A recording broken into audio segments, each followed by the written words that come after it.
Before the internet or home computers, interacting with a digital screen was a physical, social event. You had to leave your house, enter an arcade or a bar, and gather around a screen that snapped into focus with a heavy hum. Early machines like Pong built a new entertainment sector, but they shared a technical limitation. They were strictly head-to-head. You couldn't play Pong by yourself. The hardware required a second human opponent standing right next to you. Electronics companies saw the revenue flowing into arcades and promptly packaged those exact two-player experiences into boxes for the home. Consoles like the Magnavox Odyssey and Atari's famous Home Pong brought that exact same social requirement directly into the living room. But economically, these machines functioned like a traditional board game. You bought the box once, played a few rounds with a friend, and eventually put it in a closet. There was no recurring reason for the consumer to keep engaging with the hardware once that single social activity was exhausted. By 1977, the market was saturated with dozens of identical consoles, almost all of them dedicated to running simple ping-pong variations. With no new software to offer, consumer interest in these fixed-game machines vanished. Consumers stopped buying. Companies that had heavily invested in microelectronics were suddenly forced to liquidate their inventory at a loss and exit the video game sector entirely. A few companies tried to solve this with better engineering. Atari released the 2600, a second-generation console that used microprocessors and swappable game cartridges. Now one machine could play a library of different games, but sales still stalled.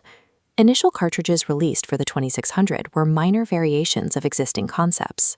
Consumers looked at the high price of the new hardware and saw no reason to buy a platform that lacked a compelling reason to own it.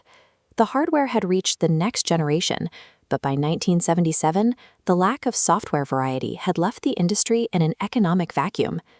In Japan, an engineer at Taito named Tomohiro Nishikado was attempting to iterate on the popular arcade game Breakout. In that game, players bounce a ball against rows of static, unmoving bricks. Nishikado decided that breaking static targets was too passive. He experimented with a design where the targets at the top of the screen actively fired back at the player. His initial concepts used human soldiers and tanks, but his management at Taito vetoed the idea. They were unwilling to publish a game that simulated shooting at people. Looking for non-human targets, Nishikado drew on the 1977 sci-fi craze sparked by the release of Star Wars.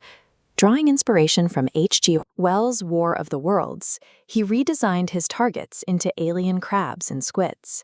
This design choice created the slide and shoot genre. For the first time, a player wasn't just hitting a target. They were surviving against an active, relentless digital threat. Space Invaders removed the industry's dependency on a second human player.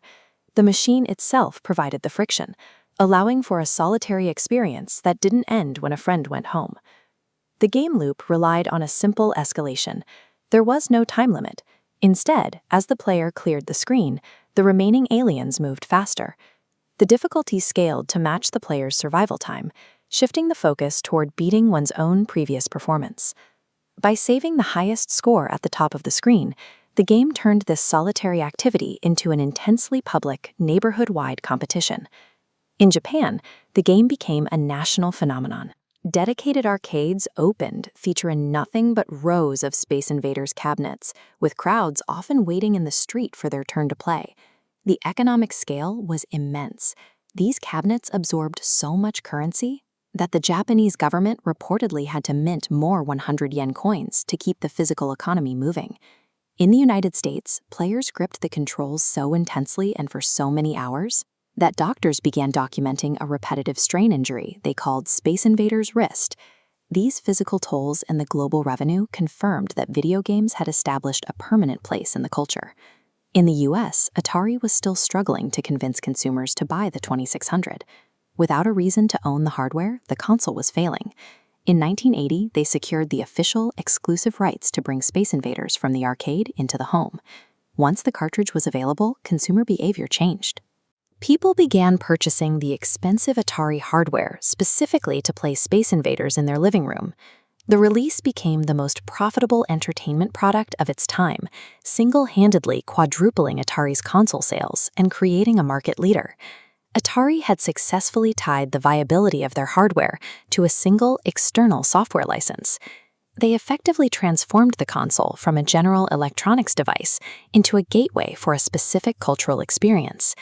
The game was so dominant that many consumers stopped using the name Atari entirely, instead walking into stores and asking to buy the Space Invaders machine. This created the concept of the killer app, a single piece of software so desirable it forces consumers to purchase the hardware required to run it. This shift moved the true value of the tech sector away from engineering alone. Processing power and hardware innovation were now consistently outweighed by software exclusivity. Modern tech giants still follow this model. Nintendo, Sony, and even Apple rely on exclusive software or essential applications to drive the sales of their physical devices. Space Invaders didn't just save an industry, it provided a permanent lesson for the tech world. No matter how powerful a machine is, it remains a useless box until the software gives the world a reason to turn it on.